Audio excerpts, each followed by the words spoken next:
Bah, la parole, pour moi, elle peut être trompeuse. Et puis la parole, elle est vachement... Elle réduit aussi... elle réduit la pensée. Forcément, tu mets des mots. Donc quand tu mets des mots, tu arrêtes quelque chose. Tu fiches, tu emprisonnes. Alors que quand tu dis... quand il n'y a rien, en fait, le silence, bah, il laisse la place à toutes les interprétations possibles. Donc à tous les mots de tout le monde. Je pense aux spectateurs, à la résonance, et puis ça fait la place aussi. On n'est pas obligé de...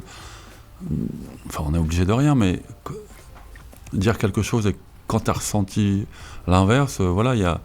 Mais, mais des fois, le mot n'est pas nécessaire. Des fois, il l'est, et il le faut, et des fois, il le faut pas. Mais moi, après, mon histoire personnelle et intime font que il y avait une économie de mots dans la manière dont j'ai été élevé, et, et ça n'empêchait pas non plus...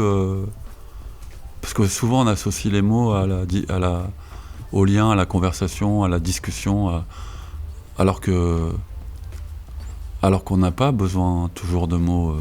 Un geste, une, une tape sur l'épaule, un baiser, une attention, enfin toute l'expression du corps aussi se substitue largement aux mots, et des fois je trouve ça me parle plus, moi.